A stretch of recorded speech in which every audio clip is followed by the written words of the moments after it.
ॐ विश्वं दर्पणदृश्यमाननगरी तुल्यन्निजान्तर्गतं पश्यन्नात्मनि मायया बहिरिवोद्भूतं यथा निद्रया यस्साक्षात् कुरुते प्रबोधसमये स्वात्मानमेवाद्वयं तस्मै श्रीगुरुमूर्तये नमः इदं श्रीदक्षिणामूर्तये बीजस्यान्तरिवाङ्कुरो जगदिदं प्राङ्निर्विकल्पं पुनः मायाकल्पितदेशकालकलना वैचित्रचित्रीकृतं मायावीव विजृम्भयत्यपि महायोगी वयस्वेच्छया तस्मै श्रीगुरुमूर्तये नमः इदं श्रीदक्षिणामूर्तये तस्मै श्रीगुरुमूर्तये नमः इदं श्रीदक्षिणामूर्तये। ॐ सहना भवतु सहनौ भुनक्तु सह वीर्यङ्करवावहै तेजस्विनावधीतमस्तु मा विद्विषावहै। ॐ शान्तिः शान्तिः शान्तिः। सदाशिवसमारम्भां शङ्कराचार्यमध्यमाम् अस्मदाचार्यपर्यन्तां वन्दे गुरुपरम्पराम्। ઓમ આ વેદાંત સારની અંદર 98મો ટોપિક સ્થૂલભૂતાની તુ પંચીકૃતાની પંચીકરણમ તુ આકાશાદિ પંચસુ એકૈકમ દ્વિધા સમમ વિભજ્ય તેષુ દશસુ ભાગેષુ પ્રાથમિકાન પંચભાગાન प्रत्येकं चतुर्धा समं विभज्य तेषां चतुर्णां भागानां स्वस्वद्वितीयार्धभागपरित्यागेन भागांतरेषु योजनम्। એટલે આ બીજા નંબરનો અધ્યારો ચાલે છે ને, આ શું આવ્યું અધ્યાય વેદાંત સારમાં 3 અધ્યાય 4 અધ્યાયમાં પ્રથમ 3 અધ્યાયમાં અધ્યારોપ અને ચોથા અધ્યાયની અંદર અપવાદ, આ પ્રક્રિયા દ્વારા આત્મજ્ઞાન, અધ્યારોપ અપવાદ. અધ્યારોપ એટલે સત્ય મિથ્યાનું મિશ્રણ, અનાદિ સત્ય મિથ્યાનું મિશ્રણની વાત તો પહેલાં થઈ ગઈ. બ્રહ્મા અને માયા જેને કહેવાય ઈશ્વર, બ્રહ્મા અને અવિદ્યા કારણ શરીર, બંને અનાદિ, એક સત્ય એક મિથ્યા, એને કહેવાય જીવ, બ્રહ્મ વત્તા અનાદિ કારણ શરીર, બ્રહ્મ અનાદિ. એટલે આ રીતે ઈશ્વર અને જીવની જે અધ્યારોપ છે એની વાત પ્રથમ અધ્યાયમાં કરી, એક પહેલા પ્રકારનો અધ્યારોપ, પહેલા નંબરનો અધ્યારોપ. અને પછી એ ઈશ્વર જે છે એમાં ઈશ્વર સૃષ્ટિની વાત આ બીજા અધ્યાયમાં ચાલે છે. એ અધ્યારોપ જ ઈશ્વર જ અધ્યારોપ છે. જે કંઈ છે એક માત્ર બ્રહ્મ જ છે, એમાં જે કંઈ ઉમેરવું હોય ઉમેરો, કશો ફેર ના પડે ને. અધ્યારોપિત વસ્તુ ઉમેરવાથી શું ફેર પડે? રજ્જુ સર્પ ઉમેર્યો તમે, માટીમાં ઘડો ઉમેર્યો, શું ફેર પડ્યો? 100 ગ્રામ 500 ગ્રામ માટી હતી, ઘડો બનાવ્યો, માટી વત્તા નામરૂપ ઘડો, એ 500 ગ્રામ માટી કદાચ ઓછી થઈ હોય બનાવવામાં બને. ઇન શોર્ટ કહેવાનો આશય એ છે કે આ આનું નામ જ સૃષ્ટિ, એટલે અનેક નામરૂપોની અભિવ્યક્તિ થવી. પણ એ તો મિથ્યા જ હોવાને કારણે 1 વત્તા 1000 નામરૂપ એક જ રહે ને. જેટલી માટી હોય સમજો, 100 કિલો માટીમાંથી ઘડાઓ બનાવે કે કોડિયા બનાવે, જે બનાવે તે નામરૂપનો ઉમેરો થયો, બરાબર. પણ રહ્યું તો કન્ટેન્ટ તો એનું એ જ રહ્યું ને. નામરૂપે કશું પોતે તો ઉમેરી તો શકે જ નહીં, મિથ્યા હોય શું ઉમેરે? એનીવે, એટલે આ રીતે સૃષ્ટિ એટલે આ રીતે અધ્યારોપ, જેટલું ઉમેરવું એટલું ઉમેરો. એવી રીતે આપણામાં ઉમેરવું એટલું ઉમેરો. હા, એ તો કરીએ, સંસારી ઉમેરે, અને વિવેકી કશું ઉમેરે નહીં, સંસારી ઉમેરે. અનેક કર્મો કરીને અનેક પ્રકારના ટાઇટલો મેળવે, બરાબર. મારામાં ઉમેરો થાય, આ ફલાણી ડિગ્રી, હવે યુનિવર્સિટીમાં જઈને આ ડિગ્રી મેળવું, પછી હું આમ આટલું આમ કમાવું, અને એ રીતે હું ધનવાન થઉં, આ ઉમેરો, પેલી ગાડીવાળો થવો, ફલાણાવાળો થવો, ઢીકણાવાળો થવો, ઉમેરો, કોઈ ફેર ના પડે. એટલે જીવનના અંતે કશું ફેર જ નથી પડતો. લગભગ 40-45 પછી આપણે આમ ખબર પડી જાય છે આ વસ્તુની. એટલે 45 નથી એટલે ખબર પડે કે બધું બહુ ઉમેર્યું, પણ આમ કંઈ અંદર તો ખાડો તો એવો ઉણપ તો એવી ને એવી જ દેખાય છે. અને ક્રાઇસિસ કહેવામાં આવે. જીવનમાં ક્રાઇસિસ તો પહેલેથી જ છે, પરંતુ આ 40-45 પછી ક્રાઇસિસ એટલે શું કે હવે આગળ બાકીના 45માં હવે કોઈ હોપ નથી, એમ એ ક્રાઇસિસ છે. પહેલાં 45માં ઉમેરવાની ઘણી શક્તિ હતી આપણામાં, પછીના 45માં હવે ઉમેરી શકાય એવું નથી, કારણ કે શક્તિ ઘટતી જાય ને આપણી તો. હા, સમજો. એટલે વસ્તુ આપણું જીવન સંસારીનું જીવન, આપણું તો જાણે નહીં, આપણે તો વિવેકીઓ છે, પરંતુ સંસારીનું જીવન આ અનેક પ્રકારના ટાઇટલો ઉમેરવા, અનેક વસ્તુ. કેટલાક તો વાળી પાસે પોતાના લખે ખરા, MA LLB ફલાણા PhD ઢીકણા ઉમેર્યા જ કરો. એવા ને એવા. પૂજ્ય સ્વામીજી કહે છે કે પેલી સાવરણી જે હોય એ સાવરણીને પહેલાં તમે પેલી ચાંદીની માળા પહેરાવો, ને પછી પેલી કંઈક સોનાની માળા પહેરાવો, અને પછી પેલો મોટો સરસ મજાનો ગુલાબનો હાર પહેરાવો, પણ સાવરણી જ રહેવાની, કોઈ ફેર ના પડે. એના જેવી સ્થિતિ છે. સંસારી જે છે હંમેશા આ રીતે બનવાનો પ્રયત્ન કરે, બનવા દ્વારા કંઈક ઉમેરે પોતાનામાં, પરંતુ કોઈ ફેર ન પડે. હું પૂર્ણ છું, બસ પૂર્ણતામાં તમે શું ઉમેરો પછી? એટલે ખરેખર ન જાણવું તો પછી આ બધું ઉમેર્યા કરો અધૂરો માનીને, પણ અધૂરો માનીને ઉમેરવાથી ક્યારેય પૂર્ણ ન બનવું, એટલું યાદ રાખવાનું. એ જ વસ્તુ છે. ચાલો, એનીવે, એટલે અહીંયા તો સૃષ્ટિની વાત છે. આ તો મેં તમને ખાલી કહ્યું આ વસ્તુ, પરંતુ અહીં તો સૃષ્ટિની વાત છે. સૃષ્ટિ એટલે નામરૂપનો ઉમેરો. જેમાં ઈશ્વરની અંદર નામરૂપનો ઉમેરો, વાસ્તવમાં બ્રહ્મમાં નામરૂપનો ઉમેરો, એ બધું જે છે એ એડિશન. પૂર્ણાત પૂર્ણમુદચ્યતે, પૂર્ણાત પૂર્ણમુદચ્યતે, પૂર્ણમાંથી પૂર્ણ ઉત્પન્ન થયું, એટલે આ નામરૂપ ઉમેર્યા બધા. એટલે સ્થૂલભૂતાની, એટલે એ તો પછી ઈશ્વરની સૃષ્ટિની વાત શરૂ થઈ દ્વિતીય અધ્યાયમાં. એટલે પહેલાં સૂક્ષ્મ મહાભૂતોની વાત કરી, તન્માત્રાઓની, અને એમાંથી પછી બધા રજસંશમાંથી આ બન્યું ને પેલું બન્યું ને સત્વાંશમાંથી આ બન્યું. પછી તમસ અંશમાંથી જે છે એ સ્થૂળ મહાભૂતો બને છે, અને સ્થૂળ મહાભૂતોની વાત હવે કરે છે. એટલે એને સૂક્ષ્મ શરીરની વાત કરી ત્યારે કહ્યું કે સૂક્ષ્મ શરીર વ્યષ્ટિ, અને વ્યષ્ટિ સૂક્ષ્મ શરીરને સમષ્ટિ સૂક્ષ્મ શરીર એટલે કે સૂક્ષ્મ પ્રપંચ, એ બંને જે છે વાસ્તવની અંદર એ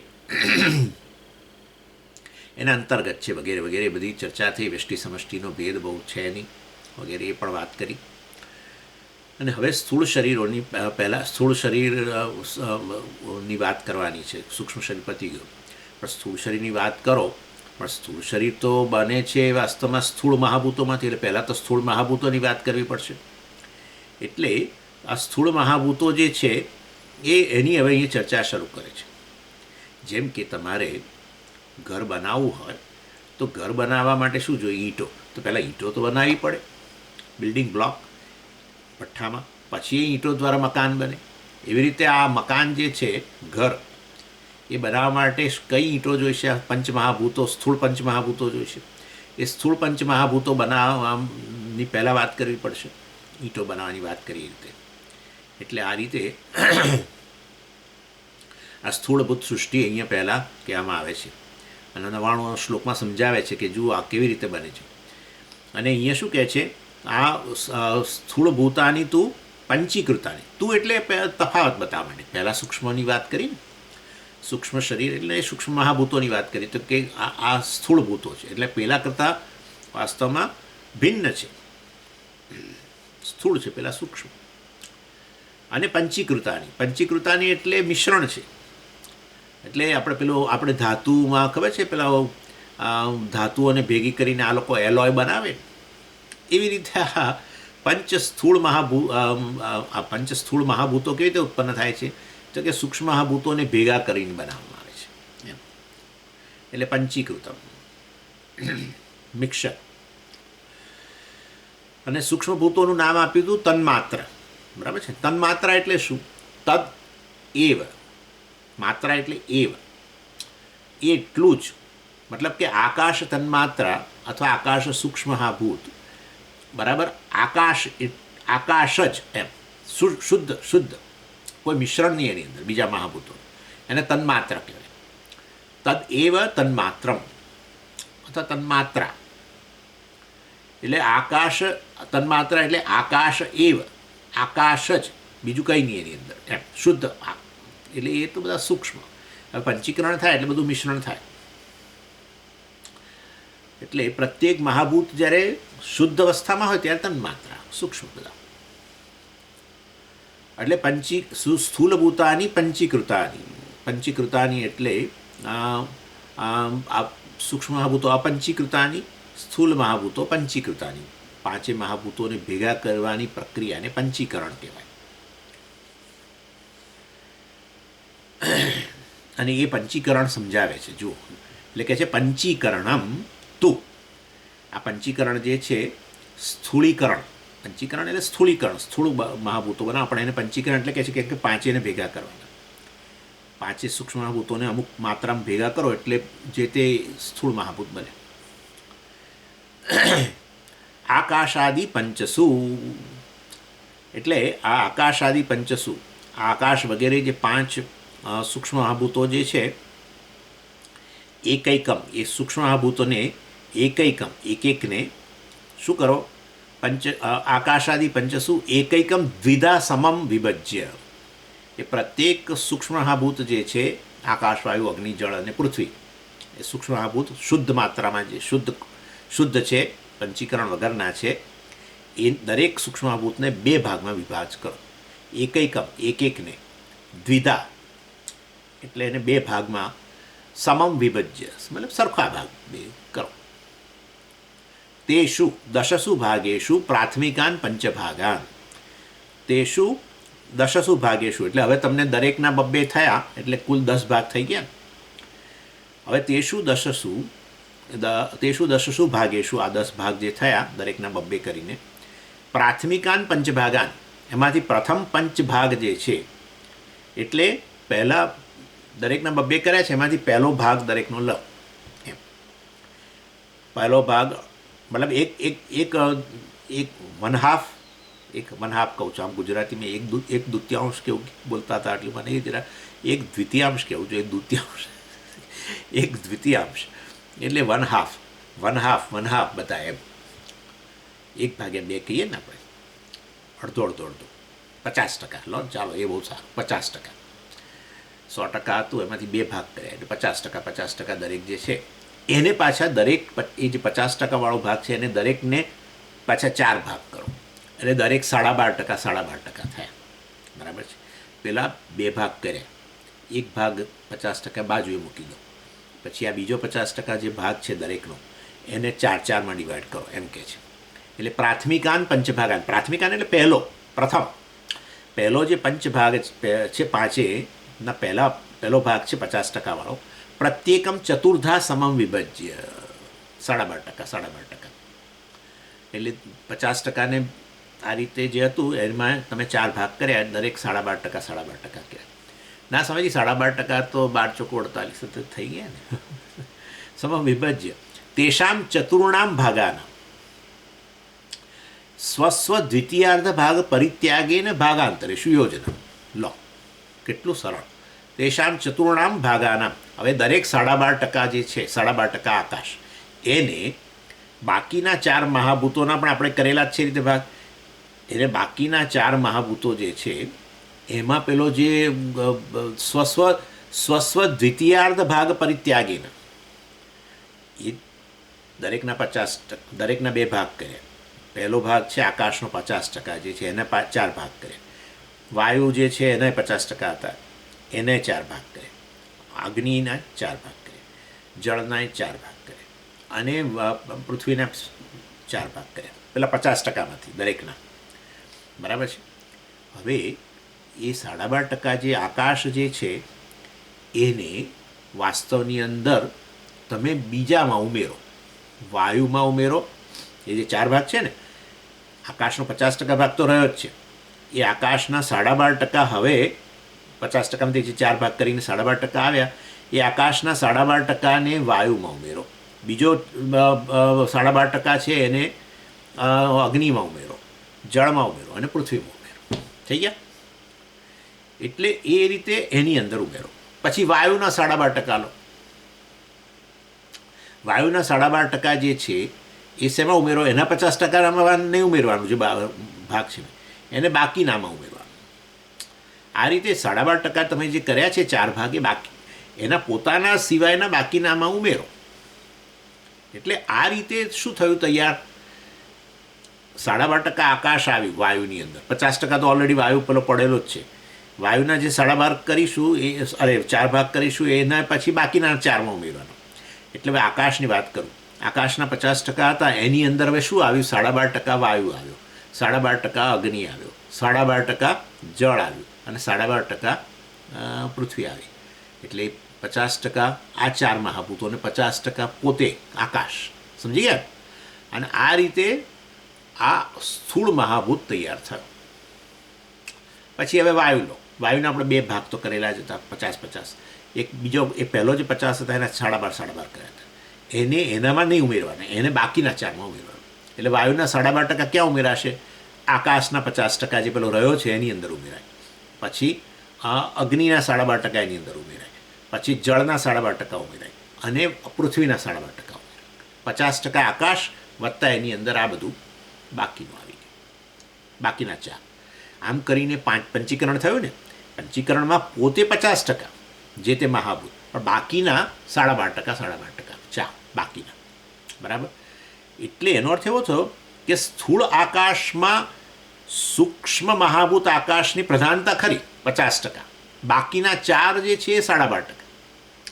આ બધું આમ તો આપણે કરેલું છે. શેમાં? પેલામાં. અને એટલે હું હવે વધારે એમાં નહીં જાઉં. બરાબર? તમે સમજી લેજો. એટલે વાસ્તવની અંદર ચતુર્ધા સમમ વિભજ્ય, એટલે 2 ભાગ કર્યા હતા, એમાંથી એક ભાગને ચતુર્ધા સમમ સરખા 4 ભાગ કરી અને પછી ચતુર્ધા સમમ વિભજ્ય તેષામ ચતુર્ણામ ભાગાનામ, એ દરેક એક જે ભાગ છે 12%નો સ્વસ્વ દ્વિતીયાર્ધ પરિત્યાગીને, પોતાનો જે દ્વિતીય ભાગ પેલો 50% છે એમાં નહીં ઉમેરવાના. એને એ તો અર્થ જ નથી. તો પંચીકરણ ક્યાં થવાનું? બાકી 50-50 હતા, એમાંથી એક 50ના 4 ભાગ કર્યા. હવે એ 12.5% છે એનો છે, પાછું એના 50% નહીં ઉમેરવાનું, બાકીના 4માં ઉમેરો. એ રીતે પંચીકરણ તૈયાર થાય. ચાલો. સ્વસ્વ દ્વિતીયાર્ધ પરિત્યાગીને ભાગાંતરેશું યોજના. ભાગાંતરેશું એટલે આ રીતે પંચીકરણ કહેવાય. પંચીકરણ દ્વારા સ્થૂળ મહાભૂતો તૈયાર થાય, જેમાં સ્થૂળ મહાકાશ એટલે સ્થૂળ આકાશ બરાબર 50% આકાશ પોતે સૂક્ષ્મ મહાભૂત વત્તા 50% વત્તા 12% સૂક્ષ્મ મહાભૂત, બાકીના 4. આ રીતે તૈયાર થાય. એટલે તદુક્તમ દ્વિધા વિધાય ચ એકૈકમ ચતુર્ધા પ્રથમમ પુનઃ સ્વસ્વેતર દ્વિતીયાંશૈ યોજનાત પંચતે. આ છે હવે કે છે કે જુઓ, વિદ્યારણ્ય સ્વામીજીએ પંચદશીમાં પણ આ વસ્તુ કહી છે. અને અહીંયા પંચતે જે છે ને, એ પંચતેને તમે છેલ્લું પંચતે છે એમાં એનું પંચ અને તે જુદું પાડી દો. પંચતે એક શબ્દ નથી, પંચ તે એમ. તદુક્તમ એટલે આ પંચીકરણ કે આ જે 5 મહાભૂતોનું મિશ્રણ બનાવવાની જે વાત જે છે એ પંચદશીમાં પણ પહેલા અધ્યાયની અંદર 27મા શ્લોકમાં કહેવામાં આવી છે. આપણે ભણી ગયા વર્ષો પહેલાં, અનાદિકાળ પહેલાં આપણે ભણી ગયા એ વસ્તુ. કારણ કે અત્યારે તો 13મો અધ્યાય ચાલે છે. પહેલો અધ્યાય તો ક્યારેય ભણ્યા હતા આપણે, વર્ષો વીતી ગયા. એટલે કશું યાદ ન હોય, બરાબર છે. તો પણ એટલે જ અહીંયા ફરી જોઈએ છે. તદુક્તમ એટલે આ પંચીકરણ કહેવાયું છે. ત્યાં વિદ્યારણ્ય સ્વામીજી દ્વારા શું કહ્યું છે? દ્વિધા વિધાય એકૈકમ. દરેક આ સૂક્ષ્મભૂત છે, પ્યોર સૂક્ષ્મભૂત, એને દ્વિધા વિધાય દરેકને 2 ભાગ સમાન ભાગમાં વહેંચી દો. ચતુર્ધા પ્રથમમ પુનઃ, એમાંનો એક ભાગ લઈને એને ચતુર્ધા ચાર ભાગ કરો. સ્વસ્વ ઇતર દ્વિતીયાંશૈ યોજના, અને પોતાનાથી અન્ય જે છે એના પેલો દ્વિતીયાંશ રહેલો છે, દરેકના કરેલા છે ને, એટલે એ રીતે વાયુના 50-50 કરેલા છે, તે વાયુનો 50% જે રહ્યો હવે એની અંદર ઉમેરો. પણ સમય બીજા વાયુનો 50% શું થયું? એને ચાર ભાગમાં વેચ્યા ને, દરેકને ચાર ભાગ કરવાના છે. અને દરેકે એ જે પછી આ 12.5% ભાગ છે એ બાકીના ચારમાં ઉમેરો. બાકીના ચારમાં એટલે બાકીના ચારના પેલા 50% છે એમાં ઉમેરતા જાઓ. દરેકના 12.5% ઉમેરાશે એટલે એ 50% થઈ જશે કમ્પ્લીટ, અને પોતે 50% તો છે જ. એટલે એ રીતે સમજી લેવાનું આપણે. ઇતિ ઉક્તમ પંચદશ્યામ, પંચદશીમાં આ રીતે કહેવાયું છે. પણ એટલે સ્વસ્વ ઇતર દ્વિતીયાંશૈ, સ્વસ્વ ઇતર પોતાનાથી અન્ય, દ્વિતીયાંશ જે રહ્યો છે 50% પેલો ભાગ દરેક મહાભૂતોનો, યોજનાત એની સાથે એને જોડો. પંચ તે બધા પંચ થઈ ગયા. આકાશ, સ્થૂળ મહાકાશ બરાબર 50% આકાશ વત્તા બાકીના ચારના 12.5%. અસ્ય અપ્રમાણ્યમ ન આશંકનીયમ ત્રિવૃત્તકરણશ્રુતે પંચીકરણસ્યાપી ઉપલક્ષણત્વાત. એટલે કોઈ કે આ પ્રશ્ન કરેલો અને સાચો જ પ્રશ્ન છે કે આ પંચીકરણ તમે આ બધું કરો છો, આ 5 અને આ રીતે ઉમેરો છો, અને સ્થૂળ મહાભૂતો આ રીતે સૂક્ષ્મ મહાભૂતમાંથી બન્યા પંચીકરણ દ્વારા. પણ આવું ઉપનિષદમાં તો કોઈ જગ્યાએ કહ્યું નથી, તો તમે ક્યાંથી લઈ આવ્યા છે આ બધું? મન ઘડત છે કે શું આ બધું? એમ એટલે કે આમાં શું છે ભાઈ, આ બધું વેદાંત શાસ્ત્ર છે. છેવટે વેદાંત શાસ્ત્રને ગમે તે તમે આ પ્રકરણ ગ્રંથ ભણો કે ભગવદ્ ગીતા ભણો કે બ્રહ્મસૂત્ર ભણો, બધું પણ વેદાંતમાં આવે. પણ વેદાંતનું મૂળ પ્રમાણ તો ઉપનિષદ, વેદ જ ને. એટલે ઉપનિષદનું પ્રામાણ્ય તો જોઈએ જ ને. બીજા ભલે ને ગમે એટલા ગ્રંથો, સદાનંદજી કહે છે હું ગમે એટલા ગ્રંથો રચું, પણ એનું પ્રામાણ્ય શું? પંચીકરણ ના સમયથી તત્વબોધ તો કે મૂળ ગ્રંથ છે. મૂળ પ્રમાણ શું છે? મૂળ પ્રમાણ તો ઉપનિષદ નામ પ્રમાણ. એટલે વાસ્તવમાં ઉપનિષદ જ પ્રમાણ છે. એના માટે તો પ્રમાણભૂત છે. જ્ઞાનનું સાધન ખરેખર સોર્સ એ જ પહેલો તો, પછી એના આધારે બીજું બધું. એટલે અહીંયા હવે આ પંચીકરણની વાત કરો છો તો પછી ઉપનિષદનું પ્રામાણ્ય જોઈશે. ઉપનિષદ એને આમાં બતાવ્યું હોવું જોઈએ. ઉપનિષદમાં ક્યાં પંચીકરણ દેખાતું નથી, તો પછી તમે આ એમને કેવી રીતે કહી શકો? 10 ઉપનિષદમાંથી એકેયમાં પંચીકરણ નથી. જો ભણેલા જ છો તમે તો ઘણા બધા. એટલે કહે છે કે જુઓ ભાઈ, પંચીકરણનું જે છે એના માટે અમને ક્લુ મળે છે, કંઈક ચિહ્ન મળે છે, એના આધારે મેં આ પંચીકરણ કહીએ છીએ. તો એ ચિહ્ન ક્યાં મળે છે? ઉપનિષદમાં ક્યાં મળે છે? તો કે છાંદોગ્ય ઉપનિષદની અંદર 6ઠ્ઠા અધ્યાયના ત્રીજા સેક્શનમાં 3જો મંત્ર 633 એમાં છે. એટલે 6ઠ્ઠા અધ્યાયની અંદર જે છે ત્યાં સૃષ્ટિની જ્યારે વાત આવી, સદૈવ સુમિદમગ્ર આસીદ એકમેવા દ્વિતીય, આ સમગ્ર જગત એની ઉત્પત્તિ પહેલાં સત હતું, પછી એમાંથી બતાવ્યું કે સૃષ્ટિ આવી. તો સૃષ્ટિમાં શું થયું? તો કે 3 મહાભૂતો ઉત્પન્ન થયા. ત્યાં 5 મહાભૂતોની વાત નથી. 5 મહાભૂતો તો આપણે તૈત્તરીયમાં ભણીએ છીએ. તસ્માદ આત્મન આકાશ સંભૂત, આકાશાદ વાયુ, વાયો અગ્નિ, અગ્નિ એટલે અગ્નેહે આપ, અદ્ભ્ય પૃથ્વી, પૃથિવ્યામ ઔષધે વગેરે. એટલે આ રીતે ત્યાં 5 મહાભૂતોની ચર્ચા તો તૈત્તરીયમાં આવે છે, પણ છાંદોગ્યની અંદર 3 મહાભૂતોની વાત આવે છે. તો એને ક્યાં પ્રમાણ લો છો? પણ એ ત્યાં છે ને, આ 3 મહાભૂતોની ઉત્પત્તિ થયા પછી ભગવાન એવું વિચારે છે કે આ 3 મહાભૂતોને હું ભેગા કરું. એટલે એ વાત અહીંયા તાસામ ત્રિવૃતમ એકૈકામ કરવાણી 633 એમાં કહ્યું કે આ 3 મહાભૂતો જે મેં ઉત્પન્ન કર્યા, કયા 3 મહાભૂતો છે? ત્યાં બેની વાત જ ન કરી. કયા બેની વાત ન કરી? એટલે કે છે આકાશ અને વાયુની વાત ન કરી, અગ્નિ, જળ અને પૃથ્વી. બસ જેમ તમે જાણી શકો છો એવા પ્રકારનું. એટલે અગ્નિ, જળ, પૃથ્વીની વાત કરી. તેજ અસૃજત વગેરે વગેરે. તેજ એટલે અગ્નિ. આ રીતે એટલે ત્યાં 3 મહાભૂતોની વાત કરી. પછી ભગવાને વિચાર્યું કે અમે 3 મહાભૂતો ઉત્પન્ન કર્યા, સૂક્ષ્મ મહાભૂતો. મારી માયા શક્તિ આ રીતે આ રૂપમાં અભિવ્યક્ત થઈ મહાભૂતોના રૂપમાં. તો એ 3 મહાભૂતોને હું ભેગા કરું. અને સ્થૂળ મહાભૂતો બનાવો. તાસામ ત્રિવૃતમ એકઈ કામ કરવાણી. આ પ્રત્યેક મહાભૂતને હું વાસ્તવની અંદર ત્રણનું મિશ્રણ કરીને સ્થૂળ મહાભૂતો ઉત્પન્ન કરું. એટલે શું થાય, પહેલાં તો વળી પાછું 2 ભાગ કરવાના, 50-50%, બરાબર, દરેકના. અગ્નિ, જળ અને પૃથ્વીના. અગ્નિના 100% છે, એમાંથી 2 ભાગ, 50-50. જળના 50-50, પૃથ્વીના 50%. પહેલો 50 લઈને અહીંયા ત્યાં પેલામાં આપણે 1/4 દરેકનો, એટલે 12.5. અહીંયા 50 લઈને 2 જ ભાગ કરો, 25-25, કારણ કે તમારે ઉમેરવા છે 2, 25% જે છે શેમાં ઉમેરવા છે, બાકીના 2 ભાગ. એટલે આ રીતે અગ્નિના 50-50% કર્યા, 100%માંથી 2 ભાગ કર્યા. પછી હવે પહેલો 50% જે છે એના 2 ભાગ કર્યા, 25-25%, અને એ બંને બાકીના 2માં ઉમેરે. એટલે 25% અગ્નિ તમે શેમાં ઉમેર્યું, 50% જળ એના કર્યા છે 2 ભાગ, એટલે એના 50% જે જળ છે એની અંદર 25% તમે આ અગ્નિ ઉમેર્યો, અને 25% પૃથ્વીથી ઉમેર્યો, થઈ ગયા 100.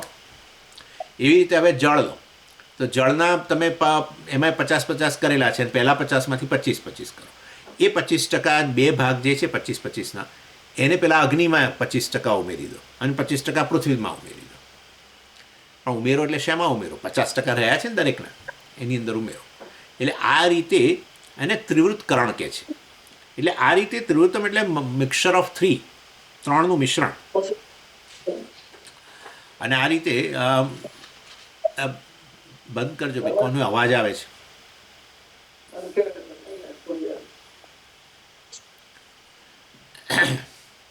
એટલે છાંદોગ્ય ઉપનિષદની અંદર આ રીતે ત્રિવૃતકરણ કહેવામાં આવ્યું. અને એ ત્રિવૃતકરણનો આશરો અહીં અમે લઈએ છીએ પંચીકરણ માટે. બસ, જો ત્રણ મહાભૂતોની ઉત્પત્તિની વાત કરીને ત્રિવૃતકરણ કર્યું, તો 5 મહાભૂતોની વાત કરીએ તો પછી પંચીકરણ. એટલે કહે છે પંચીકરણ સ્યાપી ઉપલક્ષણત્વાત, ઉપલક્ષણ. એટલે આ રીતે અમે અમારા માટે ત્રિવૃતકરણ જે છે એ શું બન્યું અમારા માટે, એ ક્લુ, ઇનડાયરેક્ટ ક્લુ કે ઇન્ડિકેટર બન્યું. અને માટે અમે અહીંયા પંચીકરણની વાત કરીએ છીએ. 5 મહાભૂતો તો પંચીકરણ, તો પછી દરેક પેલા 50%ના 4 ભાગ કરવા પડે. ત્રિવૃતકરણ હોય તો દરેક 50%ના 2 જ ભાગ કરવા પડે. ચાલો, અસ્ય એટલે આ પંચીકરણ માટે અપ્રામાણ્યમ ન આશંકનીયમ, એ પ્રમાણભૂત નથી આ પંચીકરણ, કોઈ જગ્યાનો ઉલ્લેખ નથી ઉપનિષદમાં, એવી રીતે ન આશંકનીયમ, એ પ્રકારની શંકા ન કરવી જોઈએ. ત્રિવૃતકરણ શ્રુતે વાક્યસ્ય, એટલે છાંદોગ્ય ઉપનિષદની અંદર શ્રુતિ એટલે અહીંયા છાંદોગ્ય શ્રુતિની અંદર આ વસ્તુ, આ ત્રિવૃતકરણની વાત કરવામાં આવી છે. અને એ અમારા માટે ઉપલક્ષણત્વ, તે અમારા માટે આ પંચીકરણ માટે એ વસ્તુ શું બને છે, એ ઇન્ડિકેટર બને છે કે અહીંયા આ રીતે કરી શકાય. એટલે આ રીતે હવે શું બન્યું, જુઓ, ઈંટો તૈયાર થઈ ભઠ્ઠામાં, સ્થૂળ મહાભૂતો તૈયાર થયા. એ સ્થૂળ મહાભૂતોમાંથી હવે આ બધા ઘરો બનશે, ઈંટોમાંથી ઘરો બનશે બધા. અને આ રીતે ઈશ્વર સૃષ્ટિની ચર્ચા આમ આ રીતે આગળ વધી રહી છે. જીવ સૃષ્ટિ તો 3જા અધ્યાયમાં આવશે. પહેલાં ઈશ્વર સૃષ્ટિ તો થવા દો, પછી આપણે એના પર આપણી સૃષ્ટિ કરીશું. અને એ રીતે ઈશ્વર સૃષ્ટિ અત્યારે આ રીતે ચાલી રહી છે. ચાલો પછી આગળ વધીએ. 102માં પંચાનામ પંચાત્મકત્વે સમાને અપી તેષુ ચ વૈશેષ્યાત્તુ તદ્વાદસ્તદ્વાદઃ ઇતિ ન્યાયેન આકાશાદિ વ્યપદેશઃ સંભવતિ. હવે જુઓ, અહીંયા એક પ્રશ્ન એ ઊભો થાય કે તમે આ રીતે સૂક્ષ્મ મહાભૂતોના મિશ્રણમાંથી દરેક સ્થૂળ મહાભૂત બનાવ્યા, તો દરેકમાં 5 તો છે જ. સ્થૂળ આકાશમાં 5 છે, પંચીકરણથી 5 એની અંદર છે. સ્થૂળ વાયુની અંદર પણ 5 મહાભૂતો છે. અને એ રીતે અગ્નિમાં 5 છે, જળમાં 5, સ્થૂળ જળમાં 5 છે, સ્થૂળ પૃથ્વીમાં 5 છે. તો પછી તમારે દરેકે, તો પછી આ સ્થૂળ આકાશ કેમ કહો છો, બાકીના 4 છે જ ને અંદર. સ્થૂળ વાયુ એમ કેમ કહો છો, એટલે મતલબ વાયુ એમ કેમ કહો છો, સ્થૂળ મહાભૂત વાયુ જે છે એને વાયુ કેમ કહો છો, એ વાયુની અંદર બાકીના 4 છે જ. અગ્નિમાંય બાકીના 4 છે, જળમાં એ બાકીના ચાર છે. હે, જળની અંદર આકાશ તત્વ એ છે, એને વાયુ તત્વ એ છે, એને અગ્નિ તત્વ છે, અને પૃથ્વી તત્વ એ છે. સ્થૂળ તમે પંચીકરણ કર્યું છે તો મિશ્રણ છે દરેકે દરેક, તો તમે પછી એને આકાશ, વાયુ, અગ્નિ એમ કેમ કહો છો? તમે એમ કહો કે દરેકે દરેક પાંચેનું મિશ્રણ જ છે, એમ જ કહેવું જોઈએ. તમે તો એમ જ બોલો છો, સ્થૂળ આકાશ, સ્થૂળ વાયુ, સ્થૂળ, મતલબ કે આકાશ, વાયુ, અગ્નિ, જળ, પૃથ્વી એવું જ બોલો છો. ભલે એ સ્થૂળ આકાશ પાંચનું મિશ્રણ હોય, સ્થૂળ વાયુ પાંચનું મિશ્રણ હોય, એમ કહો છો. એટલે આવું કેમ કરો છો? એટલે વાસ્તવની અંદર એને એટલે કહે છે કે ભાઈ જુઓ, આના માટે અમે જેને આ સ્થૂળ આકાશને આકાશ જ કહીએ છીએ, ભલે પાંચનું મિશ્રણ હોય, કે સ્થૂળ વાયુને વાયુ જ કહીએ છીએ કારણ કે પાંચનું મિશ્રણ હોય, એવું અમે જે કહીએ છીએ, આવું પ્રકારે નામ આપીએ છીએ, એની પાછળ વાસ્તવની અંદર અમે આધાર લીધો છે. શેનો આધાર લીધો છે? તો કે બ્રહ્મસૂત્રનો આધાર લીધો છે. આ આપણે ભણી ગયા, વર્ષો વીતી ગયા, હે ને? આ ભણી ગયા ને આપણે બ્રહ્મસૂત્ર બીજા અધ્યાયમાં ચોથો પાદ અને છેલ્લું સૂત્ર, બરાબર? એટલે બ્રહ્મસૂત્રમાં 4 અધ્યાય આપણે ભણી ગયા, એટલે છતાં યાદ કરાવું. બ્રહ્મસૂત્રના 4 અધ્યાય, પ્રત્યેક અધ્યાયમાં 4 પાદ, આમ મળીને કુલ 16 પાદ થાય. પ્રત્યેક પાદને અંતર્ગત કેટલાક સૂત્રો, આમ કરીને આ 4 અધ્યાય અને 16 પાદને અંતર્ગત 555 સૂત્રો, બરાબર છે. એમાંનું આ બીજા અધ્યાયનો ચોથો પાદ એટલે છેલ્લો પાદનું છેલ્લું સૂત્ર છે 22મું સૂત્ર. પણ સમજીએ, અધિકરણ આવે ને, અધિકરણ તો એક અધિકરણને અંતર્ગત એક પાદમાં પાછા કેટલાક અધિકરણ, ને એક અધિકરણને અંતર્ગત કેટલાક સૂત્રો. એક અધિકરણમાં એક સૂત્ર હોય ને 5 સૂત્ર હોય ને બધું, એ તો આપણે જાણીએ છીએ. પણ અધિકરણ જવા દો. દરેક 4 અધ્યાયના દરેક અધ્યાયના 4 પાદ, અને આ રીતે 16 પાદ, અને 16 પાદમાં 555 સૂત્રો વહેંચાયેલા છે, બરાબર. એમાં બીજા અધ્યાયનો ચોથો પાદ એટલે કે છેલ્લો પાદનું આ છેલ્લું સૂત્ર છે. શું? વૈશેષ્યાત્તુ તદ્વાદસ તદ્વાદ. અહીંયા કારણ આપવામાં આવ્યું છે કે દરેકે દરેક મહાભૂત વાસ્તવમાં જે છે મિશ્રણ હોવા છતાંય અમે એકને આકાશ કહીએ ને, એકને વાયુ કહીએ ને, એકને જળ કહીએ ને, એકને અગ્નિ કહીએ ને, એ બધું જે કહીએ છીએ એનું કારણ શું છે? વૈશેષ્યાત. વૈશેષ્યાત એટલે શું? વિશેષ છે, વધારે છે, એટલે, બસ. એટલે વિશેષસ્ય ભાવ વૈશેષ્ય, પણ કે ને પ્રિડોમિનન્સ ના કે. હા, તો કે ભાઈ ચાલો સ્થૂળ આકાશ લો. એ સ્થૂળ આકાશ 5 મહાભૂતો તો છે, પણ વિશેષ કોણ છે એની અંદર? સૌથી વધારે કોણ છે? તો કે બરાબર આકાશ જ છે. 50% આકાશમાં બાકીના 12.5 બાકીના 4 ઉમેરેલા છે, એમ કરીને એ 50% ટોટલ 4નું મિશ્રણ, અને આ 50% આકાશ ભેગા કર્યા, એ રીતે સ્થૂળ આકાશ થયો. એટલે વધારે માત્રામાં શું છે? આકાશ. આકાશ 50%, બાકીના 4 તો 12.5% છે એની અંદર. અને માટે વાસ્તવમાં એ વિશેષતાને કારણે સ્થૂળ આકાશ પંચીકરણથી 5 મહાભૂતોનું મિશ્રણ હોવા છતાંય સ્થૂળ આકાશની માત્રા અંદર વધારે, સૂક્ષ્મ મહાભૂત આકાશની માત્રા અંદર વધારે હોવાને કારણે, 50% હોવાને કારણે એ મહાભૂતને અમે આકાશ જ કહીએ છીએ. વૈશેષ્યાત એટલે પંચાનામ પંચાત્મકત્વે અપી, એટલે પ્રત્યેક સ્થૂળ મહાભૂત જે છે, પંચાનામ મહાભૂતાનામ, આ 5 સ્થૂળ મહાભૂતોમાં પંચાત્મકત્વે અપી, એ બધાએ 5ના જ મિશ્રણ હોવા છતાં, સમાનેપી તેષુ, બધામાં 5 મહાભૂતો રહેલા હોવા છતાં વૈશેષ્યાત, એટલે આ પ્રકારનો જે તે મહાભૂતની માત્રા જ્યારે જેની માત્રા વધારે, એના આધારે નામ અપાય. તદ્વાદ મીન્સ એનું એ નામ, વાદ એટલે નામ, એનું એ નામ અપાય, કારણ કે એની માત્રા વધારે. વાયુ, સ્થૂળ વાયુની અંદર શું છે? તો કે 50% વાયુ અને બાકીના 12.5% દરેક બાકીના 4, અને એ રીતે એમાં 50% વાયુ છે, અને બાકીના તો મહાભૂતો બધા સૂક્ષ્મ મહાભૂતો 12.5 ઉમેરેલા છે, અને માટે એને અમે વાયુ કહીશું, એટલે સ્થૂળ વાયુ. એટલે આ રીતે તદ્વાદ. પણ રિપીટેશન છે ને માટે તદ્વાદ બરાબર છે, પાછું તદ્વાદ ફરી પાછું કેમ કહ્યું? ભાઈ એવું છે કે નામ જે આમાં શું છે, છેલ્લે જ્યારે જે અંત આવતો હોય ને, અધ્યાયનો અંત આવતો હોય ને ત્યારે પછી આ રીતે રિપીટેશન કરે. રિપીટેશન કરીને ખબર પડે કે અહીંયા અધ્યાય પૂરો થાય છે વગેરે. કે એ જમાનામાં તો આ બધું કંઈ આવું લખાણ ક્યાં હતું, પ્રિન્ટિંગ પ્રેસો ક્યાં હતા બધા, એટલે બધું મોઢે રાખવાનું, એકે વસ્તુ મોઢે. એટલે હવે આ સેક્શન પતી ગયું કેવી રીતે યાદ રાખશું, તો કે તદ્વાદ, હા બસ, મતલબ કે અહીં અધ્યાય પૂરો થાય છે. પછી આ રીતે વાસ્તવમાં કહેવામાં આવે. હા, અને બ્રહ્મસૂત્ર, આખા બ્રહ્મસૂત્રનો આખા ગ્રંથનો સમાપ્તિ થાય ત્યારે છેલ્લું સૂત્ર જે છે એમાં શું કર્યું છે, એમાં એ સૂત્ર આખું સૂત્ર રિપીટ કર્યું છે. અહીંયા તો એક શબ્દ તદ્વાદ, વૈશેષ્યાસ્તુ તદ્વાદ, ખાલી એક શબ્દ તદ્વાદ એ રિપીટ કર્યો, પણ આખું બ્રહ્મસૂત્ર પૂરું થાય ત્યારે તો આખું સૂત્ર જ રિપીટ કર્યું છે. એટલે શું છે, અનાવૃત્તિ શબ્દાત, આવું ક્યાંથી લઈ આવે? તમને ભણાવ્યું છે મેં, કઈ વાત, આ તો 2020માં પૂરું થયું ને આપણે, મને લાગે છે 10 વર્ષ ચાલ્યું હતું ને. અનાવૃત્તિ શબ્દાત એ રીતે આખો ગ્રંથની સમાપ્તિમાં પણ આ રીતે કરવામાં આવે છે.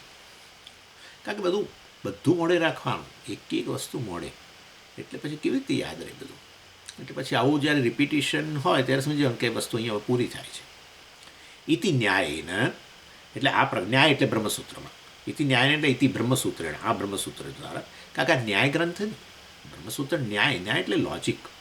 વેદાંતના સિદ્ધાંતોની પાછળ લોજિક છે.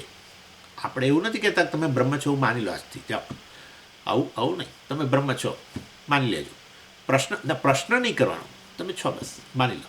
આવું નહીં ભાઈ, હું બ્રહ્મ છું કેવી રીતે, હું જીવ નહીં ને શિવ છું કેવી રીતે, બસ પછી લોજિક આપવું પડે. એટલે આ બધી વસ્તુઓ કહેવાનો આશય છે, વેદાંતને અંતર્ગત લોજિક બધું પણ છે, ન્યાય, તર્ક, અને બીજાઓની સામે આર્ગ્યુમેન્ટ કરવા માટે, આપણા પોતાના સિદ્ધાંતોને સમજવા માટે, અને બીજા દર્શન શાસ્ત્રોની માં રહેલી ત્રુટિઓ છે એને દલીલો તર્ક દ્વારા જ સમજવી પડે. અને એ રીતે વાસ્તવની અંદર આ ન્યાય ગ્રંથ, બ્રહ્મસૂત્ર ન્યાય ગ્રંથ કહેવાય. ન્યાય એટલે પેલા નૈયાયિકોનો નહીં, ન્યાય એટલે આ રીતે તર્ક, લોજિક. ઓકે, ઇતિ ન્યાયેન આકાશાદિ વ્યપદેશ સંભવતી. આકાશાદિ, આકાશ, વાયુ, અગ્નિ, જળ, એવા બધા નામ આપ્યા છે સ્થૂળ મહાભૂતોના પંચીકરણ હોવા છતાંય. આકાશાદિ વ્યપદેશ એટલે નામ, એ આ આધારે છે. આ ન્યાય, આ બ્રહ્મસૂત્ર, આ જે પર્ટિક્યુલર સૂત્ર ગયું, વૈશેષ્યાત્તુ તદ્વાદ એના આધારે. ચાલો પછી 103મો ટોપિક. તદાનીમ આકાશે શબ્દ અભિવ્યજ્યતે, વાયૌ શબ્દ સ્પર્શૌ, અગ્નૌ શબ્દ સ્પર્શ રૂપાણી, અપ્સુ શબ્દ સ્પર્શ રૂપ રસાહ, પૃથિવ્યામ શબ્દ સ્પર્શ રૂપ રસ ગંધાચ. સમજી, આ બધું તો બહુ ભણેલા છે, તો હવે આપણને ભણાવે છે તો ભણો ને, યાદ કરાવો બધું. તદાનીમ એટલે એકવાર આવું બધું પંચીકરણ થાય, સ્થૂળીકરણ થાય, બધા સૂક્ષ્મ મહાભૂતોનું આ રીતે માંથી સ્થૂળ મહાભૂતો બને, પછી એ સ્થૂળ મહાભૂતો બધા હવે તમને ઇન્દ્રિય દ્વારા એ બધાનો અનુભવ થાય. સૂક્ષ્મનો તો ન થાય, એટલે તો સૂક્ષ્મ કહ્યું, જેનો ઇન્દ્રિયો વગેરેથી આપણને ન જાણી શકીએ. એટલે હવે સ્થૂળ પૃથ્વી જોઈ શકીએ છીએ ને આપણે, સ્થૂળ જળ જોઈ શકીએ છીએ, સ્થૂળ વાયુનો આપણને ખબર પડે છે સ્પર્શ વગેરે દ્વારા, સ્થૂળ અગ્નિ પણ દેખાય છે, અને સ્થૂળ આકાશ એટલે આ જે સામે છે તે સ્થૂળ આકાશ. એટલે આ રીતે બધા જે છે, બધા સ્થૂળ મહાભૂતો, એ બધાનો અનુભવ થાય આપણને ઇન્દ્રિયો વગેરે દ્વારા, પ્રત્યક્ષીકરણ થાય, અને જ્યારે સૂક્ષ્મનો ન થઈ શકે. એટલે તદાનીમ એટલે કે આ જ્યારે આવું પંચીકરણ વગેરે થાય, સ્થૂળીકરણ થાય, ત્યારે પછી શું છે, આકાશે શબ્દ અભિવ્યજ્યતે, ત્યારે આકાશ જે છે એ આકાશનો ગુણ પણ અભિવ્યક્ત બને છે, જેને ઇન્દ્રિય દ્વારા ગ્રહણ કરીએ આપણે. કયો ગુણ? તો કે શબ્દ ગુણ જે છે, શબ્દ ધ્વનિ જે છે એના માટે આકાશ જોઈએ. ધ્વનિ એ છે આકાશનો ગુણ છે. એ ધ્વનિ તમે તમારી ઇન્દ્રિયથી ગ્રહણ કરી શકો છો? હા. તો વાસ્તવમાં એ ધ્વનિને ગ્રહણ કર્યો, કારણ કે એ ધ્વનિ આકાશનો ગુણ છે. પણ એ આકાશ તો સૂક્ષ્મ આકાશની અંદર એ આ ગુણ તો હતો જ, પરંતુ એ સૂક્ષ્મ આકાશ જ્યારે પંચીકરણ થઈને સ્થૂળ આકાશ બન્યું ત્યારે એનો એ ગુણ અભિવ્યક્ત બન્યો, એટલે કે ઇન્દ્રિય દ્વારા ગ્રહણ કરી શક્યા શબ્દ. અત્યારે મારા શબ્દો તમે સાંભળી શકો છો, કારણ કે અવકાશ છે. માટે અવકાશ ન હોય તો શબ્દ ન સંભળાય. અને તમે જોશો ને સામાન્ય તમે ખાલી ખાલી ગ્લાસ લઈને આમ તમે ખાલી ગ્લાસ આમ લઈને આમ તમે મૂકજો તો જાણે તમને કે અંદરથી અવાજ આવે છે, બરાબર છે, દરેકે દરેક. એટલે આકાશની અંદર શબ્દ રહેલો છે એ વસ્તુ એ કહે છે, એનો વિશેષ ગુણ કહેવાય. આકાશમાં વિશેષ ગુણ છે શબ્દ, અર્થાત શબ્દ હોય તો પછી આકાશ શબ્દ ગુણ દ્વારા એ આકાશનું ગ્રહણ થાય. પછી શું કહે છે? વાયવ શબ્દ સ્પર્શવ અભિવ્યજ્યે, તે તમારું ઉમેરી દેવાનું. વાયુમાં શું છે તો કે છે શબ્દ સ્પર્શવ અભિવ્યજ્યતે. આકાશમાંથી વાયુ આવે છે, આકાશાદ વાયુ તૈત્તિરીય ઉપનિષદ. તો પછી આકાશનો ગુણ વાયુમાં આવવો જ જોઈએ.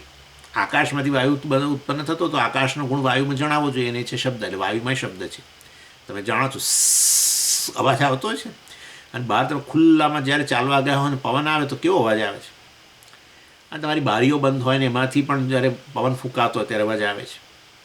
એટલે વાયુમાં આ બધા જુદા જુદા મહાભૂતોના જે વાયુ વગેરેમાં જે દરેકમાં જે અવાજ રહેલો છે ને એની એ પહેલાં તમને ખબર હોય તો પંચદશીના દ્વિતીય અધ્યાયની અંદર આ બધું આવી ગયું.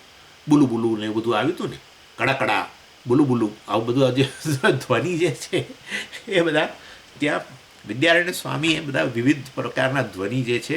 પૃથ્વીમાં શું તો કે કડકડા એવો અવાજ આવે, પૃથ્વી ફાટે ને કડકડા અવાજ. જળની અંદર અમુક પ્રકાર જળનો ધ્વનિ વગેરે. ચાલો એની એટલે આ રીતે વાયુની અંદર શબ્દ સ્પર્શો, પણ શબ્દ જે છે એ તો કોનો છે, ક્યાંથી આવ્યો છે? આકાશમાંથી. એટલે એ વાસ્તવની અંદર સામાન્ય ગુણ. સામાન્ય ગુણ એટલે એ જેમાંથી આવ્યું છે એનો ગુણ છે, આકાશનો ગુણ છે. પરંતુ વાયુનો પોતાનો ગુણ છે જેને વિશેષ ગુણ કહેવાય, એ કયો છે? સ્પર્શ. એટલે વાયુનો સ્પર્શ, ગરમ હવા, ઠંડી હવા, તે બધાનો સ્પર્શ થાય છે. એર કન્ડિશનર ત્યાં તમારે ત્યાં ચાલતા હશે તો એર કન્ડિશનરનો અવાજ, એર કન્ડિશનરની હવા ઠંડી, સ્પર્શ, ઠંડો સ્પર્શ. એટલે આ રીતે વાયુમાં શબ્દ અને સ્પર્શ, એટલે શબ્દ સ્પર્શૌ દ્વિવચન, દ્વિતીય નહીં દ્વિવચન, શબ્દ સ્પર્શૌ રામૌ. પછી શું કહે છે આગળ જુઓ? અગ્નૌ શબ્દ સ્પર્શ રૂપાણી. અગ્નિની અંદર શું છે? શબ્દ સ્પર્શ અને રૂપ રહેલું છે. એટલે આમાં શબ્દ અને સ્પર્શ પૂર્વમાંથી આવ્યું. વાયુમાં શબ્દ સ્પર્શ હતો, વાયુમાંથી અગ્નિ આવ્યું. વાયોહો અગ્નિ, તૈત્તિરીય ઉપનિષદમાં કહ્યું વાયુમાંથી અગ્નિ. એટલે વાયુના જે ગુણ હતા શબ્દ અને સ્પર્શ એ તો આવ્યા જ અગ્નિમાં, અને અગ્નિનો પોતાનો વિશેષ ગુણ પાછો કયો તો કે રૂપ. એટલે સૌથી પ્રથમ રૂપ જે છે મહાભૂતનું, સૌથી પ્રથમ રૂપ છે અગ્નિ. હા, ઈશ્વરનું પ્રથમ રૂપ કયું? ઈશ્વર જ મહાભૂતોના રૂપમાં, અને એમાં આકાશ અને વાયુમાં તો કોઈ રૂપ નથી.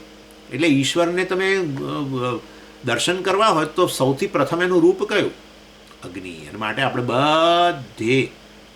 આપણે કશું પણ કામ કરીએ એટલે પહેલાં આપણે કે દીવો પ્રગટ કરો, પ્રગટાવો.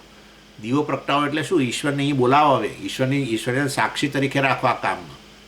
એટલે સવારે ઉઠો ત્યારે કે દીવો પ્રગટાવો, ફલાણી જગ્યાએ તો કે દીવો પ્રગટાવો, આ કરો તો કે દીવો પ્રગટાવો. કારણ કે અગ્નિ ભગવાનનું પ્રથમ રૂપ છે. માટે ચાલો, એટલે શબ્દ સ્પર્શ રૂપ અગ્નિની અંદર. એમાં રૂપ એ વિશેષ ગુણ, શબ્દ સ્પર્શ સામાન્ય ગુણ પૂર્વમાંથી આવેલો. પછી આગળ શું કહે છે? અપ્સુ. અપ્સુ એટલે જળની અંદર શબ્દ સ્પર્શ રૂપ રસાહા. જળની અંદર તો શબ્દ સ્પર્શ રૂપ એ તો અગ્નિમાંથી આવ્યું. અગ્નિ આપહ, અગ્નિમાંથી જળ આવ્યું હોય તો અગ્નિના ગુણો તો હોય જ જળમાં. અને જળનો પોતાનો ગુણ, વિશેષ ગુણ કયો? રસ. રસ એટલે ટેસ્ટ વાસ્તવની અંદર, અને એટલે ની અંદર રસ પણ છે. આ એક વસ્તુ સમજવાની કે આ રીતે આકાશ કરતાં વાયુ, હવે આ બીજી રીતે જોઈ શકાય. આકાશ કરતાં વાયુ વધારે સ્થૂળ ગણવાનો, વાયુ કરતાં અગ્નિ વધારે સ્થૂળ ગણવાનો, અગ્નિ કરતાં જળને વધારે સ્થૂળ ગણવાનું, અને જળ કરતાં પૃથ્વી વધારે સ્થૂળ. કઈ રીતે? તો કે આકાશ છે એક જ ઇન્દ્રિયથી ગ્રહણ થાય. આકાશમાં શબ્દ ગુણ છે, એ ખાલી આ શ્રોત્ર ઇન્દ્રિયથી ગ્રહણ થાય, બરાબર છે. પરંતુ પછી જ્યારે આકાશમાંથી વાયુ બન્યો એટલે વધારે સ્થૂળ થયો. વધારે સ્થૂળ થયો તો પછી વધારે ઇન્દ્રિયોથી ગ્રહણ થાય, તો કે બરાબર છે. એ વાયુમાં સ્પર્શ ગુણ છે, એ સ્પર્શ ગુણ આપણી ત્વગિન્દ્રિય દ્વારા, બરાબર છે ને, ત્વગિન્દ્રિય જ્ઞાનેન્દ્રિય છે, એના દ્વારા સ્પર્શનું ગ્રહણ થાય. અને વાયુનો જે ધ્વનિ છે એનું શ્રોતેન્દ્રિયથી ગ્રહણ થાય. આકાશ જે છે એનો ગુણ શબ્દ છે ને એ તો એક જ ઇન્દ્રિયથી ગ્રહણ થાય. વાયુ જે છે એ 2 ઇન્દ્રિયોથી ગ્રહણ થાય. શબ્દ અને સ્પર્શ બંધ રહેલા છે એટલે ત્વગિન્દ્રિય અને શ્રોત્રેન્દ્રિય, માટે વાયુ વધારે સ્થૂળ ગણાય. જેટલી વધારે ઇન્દ્રિયોથી ગ્રહણ થતું જાય એટલું વધારે સ્થૂળ ગણાય. હવે પછી અગ્નિનું ચક્ષુરેન્દ્રિયથી ગ્રહણ થાય રૂપ, અને અગ્નિનો રહેલો અગ્નિમાં ધ્વનિ ભડભડ એ શેનાથી ગ્રહણ થાય? શ્રોત્રેન્દ્રિયથી. અગ્નિનો પેલો ઉષ્ણ સ્પર્શ શેનાથી ગ્રહણ થાય? ત્વગિન્દ્રિયથી. એટલે 3 ઇન્દ્રિયોથી ગ્રહણ થાય. માટે અગ્નિ વાયુ કરતાં વધારે સ્થૂળ. વાયુ 2 ઇન્દ્રિયથી ગ્રહણ થાય, આકાશ 1 ઇન્દ્રિયથી ગ્રહણ થાય. હવે જળની અંદર શબ્દ, સ્પર્શ, રૂપ અને રસ. એટલે જળનો શબ્દ તો છે જ, ખળખળ ખળખળ, બરાબર છે. સ્પર્શ પણ છે જળનો, શીતળ સ્પર્શ વગેરે. એટલે જળમાં સ્પર્શ પણ છે, એ સ્પર્શનું ત્વગિન્દ્રિય સ્પર્શેન્દ્રિયથી ગ્રહણ થાય.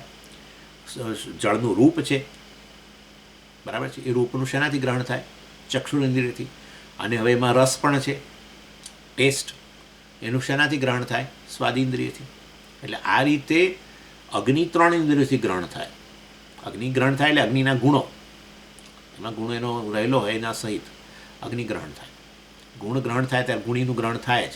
તમે લાલ રંગ જુઓ તો ગુલાબમાં હોય તો ગુલાબે દેખાય જ નહીં, ગુણ અને ગુણી બંને દેખાય એમ. એટલે એ રીતે ગુણનું ગ્રહણ થાય. સમજી, તમે તો ગુણની ગ્રહણની વાતો કરો છો, મહાભૂતના ગ્રહણની વાત, પણ એ ગુણ મહાભૂતમાં રહેલો છે એટલે મહાભૂતનું ગ્રહણ એના ગુણ દ્વારા થાય, સમજી જવાનું. એટલે આ રીતે શબ્દ, સ્પર્શ, રૂપ, રસાહા. જળ છે એ 4 ઇન્દ્રિયોથી ગ્રહણ થાય છે, માટે વધારે સ્થૂળ ગણાય. અને રસ જે છે, હા, રસ કયો અહીંયા? ટેસ્ટ. એટલે સમજીએ, એનો તો કોઈ ટેસ્ટ નથી, એનો ટેસ્ટ જે પણ તમે ગણો તે એનો ટેસ્ટ. એટલે એ ટેસ્ટ એવું કહેવાય છે કે જળમાં બધા જ રસોનો સરવાળો છે, અને બધા જ રસ મધુર કે ખાટો કે ફલાણો કડવો આ તે બધો ભેગો એની અંદર રહેલો છે. અને બધો ભેગો થાય ત્યારે તમને જે અત્યારે સ્વાદ આવે જળનો એ સ્વાદ આવે.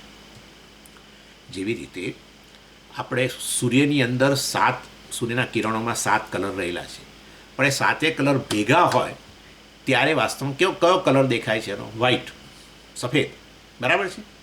પણ છે 7નું મિશ્રણ.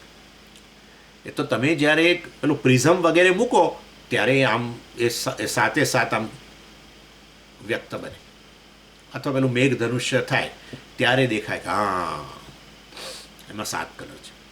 એવી રીતે જળમાં બધા જ સ્વાદ રહેલા છે, પણ એ બધા સ્વાદ ભેગા છે.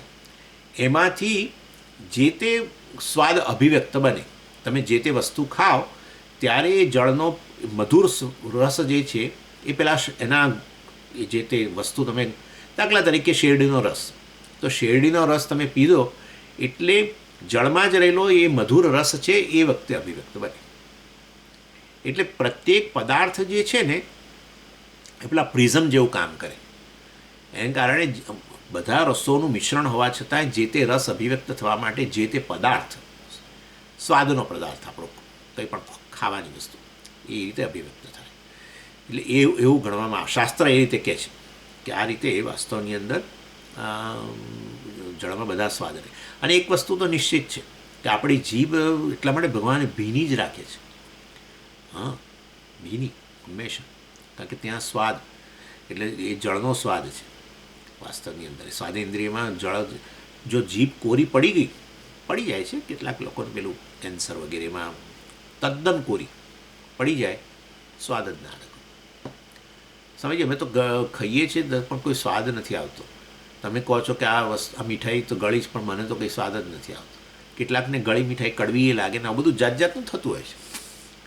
એટલે કહેવાનો આશય જેનો સ્વાદ છે એના માટે એ વસ્તુ જવાબદાર હોત તો પછી આમ બધાને ગમે તે સંજોગમાં આવતું રહે.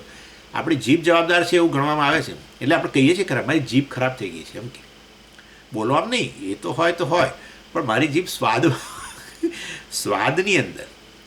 એટલે કેટલાક લોકો બિચારા માંદગી વગેરેમાં કહે છે મને કશો સ્વાદ જ નથી આવતો. તમે કહો છો આ ગળ્યું છે ને આ વસ્તુ તીખી છે ને ફલાણું છે ને ટીખું, મને કંઈ સ્વાદ જ નથી આવતો. એટલે પદાર્થમાં સ્વાદ હોત તો પછી માણસને આવવો જ જોઈએ ને, એના પર આધારિત નથી, પદાર્થ પર આધારિત છે, પણ એની જીભ પર આધારિત છે, પાછું એવું થાય છે, સમજો. એટલે શાસ્ત્ર કહે છે કે એ જીભ જે છે પાછી કેવી જીભ? ભીની. એટલે વાસ્તવની અંદર એ જળનો સ્વાદ હોય છે, એ જળનો એ સ્વાદ અભિવ્યક્ત થાય એના માટે જે તે પદાર્થ કોન્ટેક્ટમાં આવે ત્યારે એ અભિવ્યક્ત થાય. ચાલો આ રીતે. અને પછી છેલ્લે શું કહ્યું? પૃથિવ્યામ શબ્દ સ્પર્શ રૂપરસ ગંધાશ્ચ. જુઓ, હવે જળમાંથી પૃથ્વી, તો પછી જળના ચારે ચાર જે આ ગુણ છે એ તો પેલામાં આવવાના જ છે પૃથ્વીમાં. અને પૃથ્વીનો વિશેષ પોતાનો ગુણ કયો? તો કે ગંધ. પૃથ્વીનો ગુણ છે ગંધ. અને એ શેનાથી ગ્રહણ થાય? ઘ્રાણેન્દ્રિયથી. એટલે જળ ગ્રહણ કરવા માટે ઘ્રાણેન્દ્રિય સિવાયની ચારેય ઇન્દ્રિયો, બરાબર છે ને?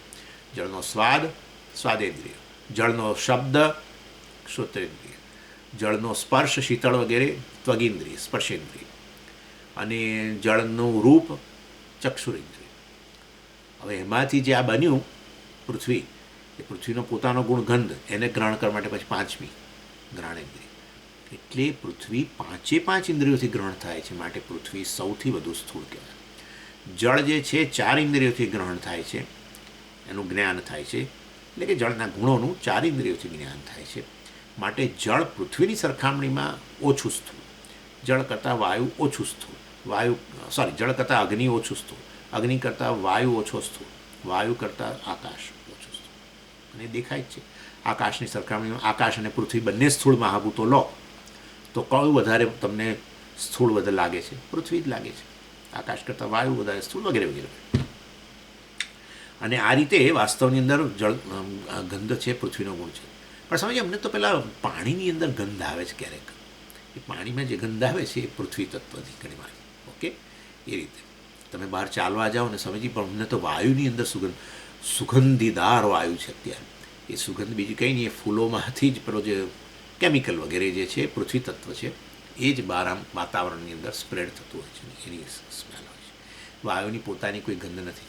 જ્યાં પણ ગંધ હોય જે પણ તત્વમાં, તે શેની ગંધ છે? જળમાં ગંધ હોય કે વાયુમાં ગંધ હોય, એ શેની ગણવાની? આપણે પૃથ્વીની ગણવાની. પૃથ્વી તત્વ. પૃથ્વી તત્વ જે છે કોઈ પણ રૂપમાં એ પૃથ્વી તત્વ, એ જે તે તત્વને, એટલે કે એ વસ્તુ કેમિકલ કે જે પણ હોય એની સ્મેલ, પરફ્યુમ વગેરે પણ તમે જુઓ, પરફ્યુમની સ્મેલ ચારે બાજુ ફેલાય છે, તો છે પૃથ્વી. એ તત્વ જે છે એ પૃથ્વી તત્વ. એનીવે, અને આ રીતે આ પાંચે મહાભૂતો જે છે એ પાંચે મહાભૂતોનું ગ્રહણ આ રીતે જે તે ઇન્દ્રિયોથી થતું હોય છે. એના ગુણોની વાત કરી દીધી અહીંયા. અને એ રીતે વાસ્તવમાં આ બ્રહ્માંડ પછી હવે આ જે પાંચ મહાભૂતો તૈયાર છે એટલે એમાંથી પછી હવે બ્રહ્માંડની વાત કરશે. બ્રહ્માંડના પેલા સાત ઉર્ધ્વલોક ને 7 અધોલોક ને એમાં ઉર્ધ્વલોકમાં આપણું આવી ગયું ભૂહુથી જ શરૂઆત થાય છે. એટલે બધા જ લોક 14 લોક સહિતનું આ બ્રહ્માંડ જે છે એ વાસ્તવની અંદર આ ઈંટોમાંથી હવે બનશે, તૈયાર થશે. ઈંટો કઈ? 5 પ્રકારની ઈંટો, 5 મહાભૂતો, સ્થૂળ મહાભૂતો. અને એ 5 મહાભૂતોમાંથી આખું જગત બને છે. માટે જગતને શું કહેવાય? ભૌતિક જગત કહેવાય. ભૂતેભ્યઃ જાતઃ ભૌતિક. ભૂતોમાંથી ઉત્પન્ન થયેલી વસ્તુ ભૌતિક કહેવાય. કેવા ભૂતો? મહાભૂતો. કેવા? સ્થૂળ. સ્થૂળ મહાભૂતોમાંથી આ ભૌતિક જગત જે તમે અનુભવ કરો છો એ બન્યું છે. અને આ તો એવું કહેવાય છે કે આ આપણું જે બ્રહ્માંડ છે એ બ્રહ્માંડ આ રીતે બન્યું છે. બ્રહ્માંડમાં બધા લોક, અહીંયા આપણે શાસ્ત્રમાં 14 લોકની વાત કરીએ, અહીંયા આ લોકો જુદી રીતે વૈજ્ઞાનિકો કે બ્રહ્માંડમાં અનેક બધા ગ્રહો, નક્ષત્રો, તારાઓ, બ્લેક હોલને. અને આવા તો હવે એવું કહેવાય છે, વૈજ્ઞાનિકો કહે છે કે આવા તો અનેક બ્રહ્માંડ છે. એકની પાછળ 500 મીંડા મૂકો એટલા બ્રહ્માંડ હોવાની શક્યતા છે. એટલે આપણે તો ખાલી આટલું સાંભળી, આંખો પોળી કરી અને આપણે અહીંયા અત્યારે ક્લાસ પૂરો કરી દઈએ. ઓમ પૂર્ણમદ પૂર્ણમિદમ પૂર્ણાત પૂર્ણમુદચ્યતે પૂર્ણસ્ય પૂર્ણમાદાય પૂર્ણમેવાવશિષ્યતે. ઓમ શાંતિ શાંતિ શાંતિ. હરિ ઓમ. શ્રી ગુરુભ્યો નમઃ. હરિ ઓમ.